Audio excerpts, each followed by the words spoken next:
ತಮ್ಮ ಜಿಲ್ಲೆಗೆ ಸಚಿವ ಸ್ಥಾನ ಸಿಗದೇ ಇರೋದಕ್ಕೆ ಕೋಲಾರ ಚಿಕ್ಕಬಳ್ಳಾಪುರದಲ್ಲಿ ಜನ ರೊಚ್ಚಿಗೆದ್ದಿದ್ದಾರೆ.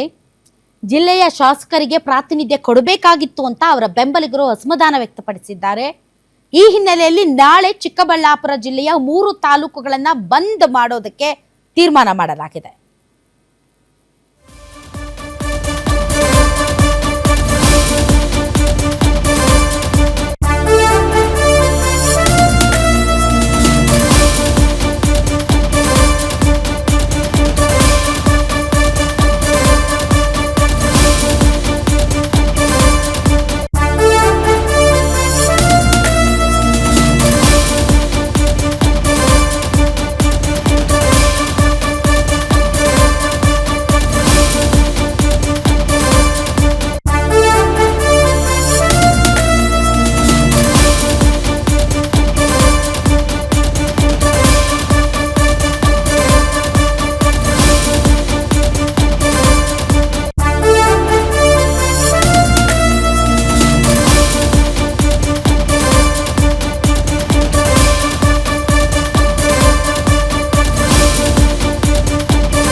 ಶಾಸಕ ಸುಬ್ಬಾರೆಡ್ಡಿ ಬೆಂಬಲಿಗರಿಂದ ಸ್ವಯಂ ಪ್ರೇರಿತವಾಗಿ 3 ತಾಲೂಕುಗಳ ಬಂದ್ ಮಾಡ್ತೀವಿ ಅಂತ ಘೋಷಣೆ ಮಾಡಲಾಗ್ತಾ ಇದೆ. ಬಾಗೇಪಲ್ಲಿ ಶಾಸಕ ಎಸ್.ಎನ್. ಸುಬ್ಬಾರೆಡ್ಡಿಗೆ ಸಚಿವ ಸ್ಥಾನ ಸಿಗದೇ ಇರೋದಕ್ಕೆ ಅಭಿಮಾನಿಗಳು ಆಕ್ರೋಶ ವ್ಯಕ್ತಪಡಿಸ್ತಾ ಇದ್ದಾರೆ.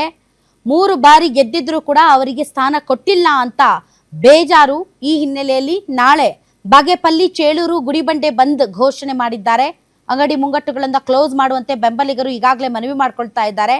ಖಾಸಗಿ ಶಾಲೆ ಮತ್ತು ಅಂಗಡಿಗಳನ್ನ ಕ್ಲೋಸ್ ಮಾಡುವಂತೆ ಆಗ್ರಹಿಸ್ತಾ ಇದ್ದಾರೆ. ಇದು ಯಾಕಂದ್ರೆ ಕಾಂಗ್ರೆಸ್ ಪಕ್ಷ ಜಾತ್ಯತೀತ ಮನೋಭಾವ ಇಟ್ಕೊಂಡಿದೆ ಅಂತ ಸುಬ್ಬಾರೆಡ್ಡಿ ಅವರು ನಂಬಿದ್ದು. ಅವರು ಯಾವತ್ತು ಕೂಡ ಡಾಕ್ಟರ್ ಬಾಬಾ ಸಾಹೇಬ್ ಅಂಬೇಡ್ಕರ್ ಅವರ ಸಂವಿಧಾನದ ಆಶಯದ ಮೇಲೆ ಅವರು ನಂಬಿಕೆ ಇಟ್ಕೊಂಡಿರ್ತಕ್ಕಂಥವ್ರು. ಅಂತವ್ರಿಗೆ ಇವತ್ತು ನೀವು ಅವಮಾನ ಮಾಡಿದಿಲ್ಲ. ಇವತ್ತು ಕರ್ನಾಟಕದಲ್ಲಿ ಒಂದು ಸೌಮ್ಯ ಸ್ವಭಾವದ ಶಾಸಕ ವೈಯಕ್ತಿಕವಾಗಿ ಈ ಕ್ಷೇತ್ರದ ಜನತೆಯನ್ನ ಬಿಗಿ, ಯಾಕಂದ್ರೆ ಎಲ್ಲರೂ ಕೂಡ ಜನಸಾಮಾನ್ಯರಿಗೆ ಸ್ಪಂದಿಸತಕ್ಕಂಥ ಶಾಸಕ ಸುಬ್ಬಾರೆಡ್ಡಿ ಅವರು. ಇವತ್ತು ಇಡೀ ಜಿಲ್ಲೆಯ ಕಾಂಗ್ರೆಸ್ ಮುಖಂಡರೆಲ್ಲ ಅವರ ಮೇಲೆ ಸೋತಿರ್ತಕ್ಕಂಥ ಸಂಪಂಗಿಯವರು ನೆರೆಯ ವಿಧಾನಸಭಾ ಕ್ಷೇತ್ರದಲ್ಲಿ ಕಾಂಗ್ರೆಸ್ ಪಕ್ಷದ ಅಭ್ಯರ್ಥಿ